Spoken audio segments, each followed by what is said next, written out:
එයා ඇවිල්ලා සතේටම හිඳිලා ඉන්න රවින්ජලා දුන්නේ.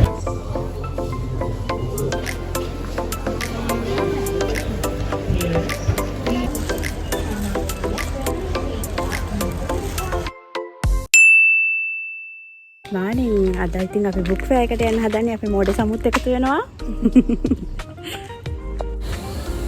Hi, welcome to my YouTube channel. ඉතින් දැනටමත් ඔයාලා දන්නවා අද අපි කොහෙද යන්නේ කියලා.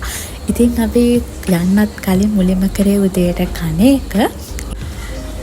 කාලා ඊට පස්සේ අපි ගියා 154 බස් හෝල්ට් එකට. ඊට පස්සේ බස් එකක් යනකම් ඉඳලා බස් එකේ නැගලා ඉතින් අපි මේ බුක් ෆෙයාර් එකට යන ගමන්. ඉතින් බුක් ෆෙයාර් එකට යනකොට ටිකට් එකක් ගන්න ඕනේ රුපියල් 20ක. හැබැයි ඔයා යුනිවර්සිටි ස්ටුඩන්ට් කෙනෙක් නම් කැම්පස් ID එක පෙන්නලා ඔයාට BMI CH එකේ තියෙන බුක් ෆෙයාර් එකට නොබිලේ ඇතුල් වෙන්න පුළුවන්. කොහෙද ගියේ? සම්සලෙන් කුඩු දාන්න. සමෝකුණු ටිකක් දාලා ආවට පස්සේ අපි මුලින්ම ගියේ මෙන්න මෙතෙන්ට. අපි එතෙන්ට යන්න හේතුව තමයි අපේ රවී හින්දා.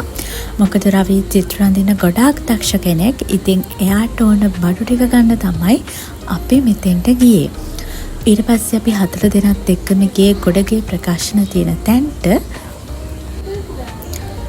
මෙතන ඕනම කෙනෙක්ට ඕනම විදිහක පොත් ගන්න පුළුවන් අවස්ථාව තිබුණා. ඇත්තටම මෙතෙන්ට ගියාම මානම සතුටක් දැනුනේ. මොකද මං වගේම පොත්වලට ආදරය කරන තව කී දෙනෙක් නම් මෙතන ඉන්නවද කියලා දැක්කහම ඇත්තටම මෙතන තිබුණු පොත්වලට හොඳ ඩිස්කවුන්ට් තිබුණා. ඇත්තටම මට හිතුණ දෙයක් තමයි මේ හැම පොතක්ම මට අරන් යන්න තිබුණා නම් කියලා. ඔයාලටත් ඒ විදිහටම හිතේ මේ පෙතෙන්ට ගියොත්. අපි පැය 2-3ක් විතරම මෙතනමයි හිටියේ. මොකද අපිට ඕන පොත් ගොඩක් තිබුණා. අපි හැම එකක්ම හොඳට බලලා එහෙම ගත්තු හින්දා ඊට දැන් නම් අපිට හොඳටම මහන්සි.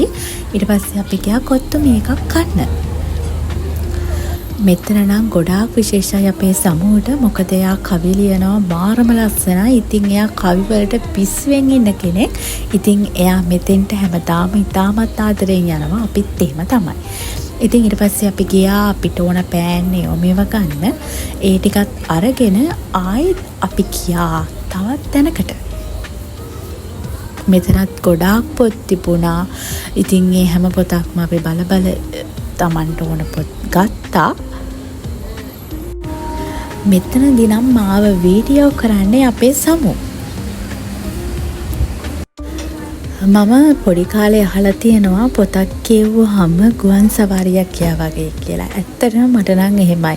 මොකද අපි දන්නේ නැති දේවල් ගොඩාක් තියෙනවා. ඉතින් හැම දෙයකම අපිට දැනගන්න පුළුවන්. මේ පොතක් කියවලා ගොඩාක් තොරතුරු අපිට ගන්න පුළුවන්. ඉතින් අනේ මන් දන්නේ පොත් කියවන එකත් එක විදිහට ගත්තොත් ලොකු හැප්පෙහියක්. ඉතින් මොන පොතද ගන්නේ කියලා හිතා ගන්න බැරුව යාන්තම් පොත් ගත්තා.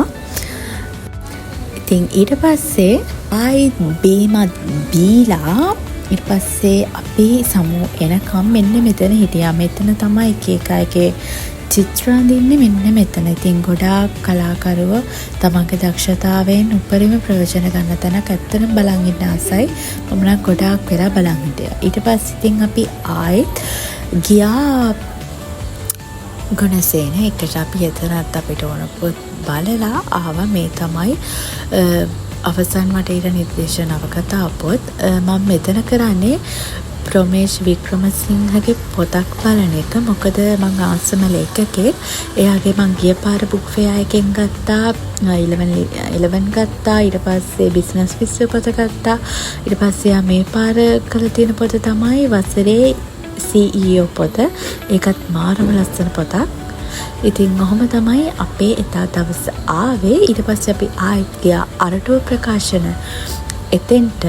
ඊට පස්සේ එතනත් අපිට ඕන පොත් බලලා අරගෙන සේරම කළා. අපි දැන් මේ යන ගම මට ඔයාලට මෙන්න මෙහෙම දෙයක් කියන්න. ඒතර මුලින්ම කියන්න ඕන මෙන්න මෙතන කාපු පොත්තු අම්මෝ මාරම රහයි. අසයිද? කොත්තුවත් කාලා ඉන්න ගමන් මං ඔයාලත් එක්ක මෙන්න මෙහෙම දෙයක් හිතා ගන්නද. ඔයා ආතරෙන් ඕනම දෙයකට සැලකුවතින් ඔයා කැමති විනෝදාංශයක් ඔයා අතරෙන් කරුණාවෙන් ඔයා උපරිමයෙන් කරොතින් ඔයාට ඒකෙන් ලැබෙන ප්‍රතිඵලෙත් ගොඩක් තියෙනවා කියන ගමන් අපි යමු ඊළඟ කොටසට.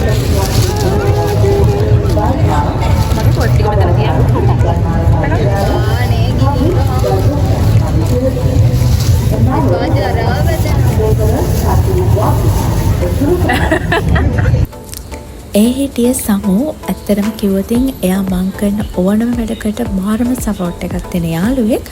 ඉතින් මං ඔයාලත් එක්ක මෙන්න මෙහෙම දෙයක් බෙදා ගන්නද. අපිට ලැබුණු දේවල් වලට වඩා නොලැබුණු දේවල් වැඩි. අපි විඳපු දේවල් වලට වඩා නොවිඳපු දේවල් වැඩි. ගමනේ අතරමැද කවුරු හරි කෙනෙක් වෙලා නැවතුනොත් විඳපු නැති ගොඩාක් දේවල් විඳින්න බැරි වෙනවා. ලැබුණු නැති ගොඩාක් දේවල් හීනයක්ම වෙනවා. ඒ නිසා හඬ හෝ මේ සටන උඩම පුටුවකට යන්න. වැටි වැටි හෝ මේ සංග්‍රාමය මේ විදායක ඉනිමගේ කෙලවරටම බඩ ගන්න. එහෙම කියන්නේ නම් මම නෙවෙයි. එහෙම කියන්නේ ප්‍රොමේෂ් වික්‍රමසිංහ. එයාගේ වසරේ CEO පොතෙන් කොටසක් තමයි මම ඔයාලත් එක්ක එහෙම බෙදාගත්තේ. ඉතින් මේ වීඩියෝ එකත් බලපු, ලයික් කරපු, කමෙන්ට් කරපු ඔයාලා හැමෝටම thank you. ආයි දවසක ලස්සන වීඩියෝ එකකින් හම්බෙමු. එතකන් ඔයාලා හැමෝටම bye bye.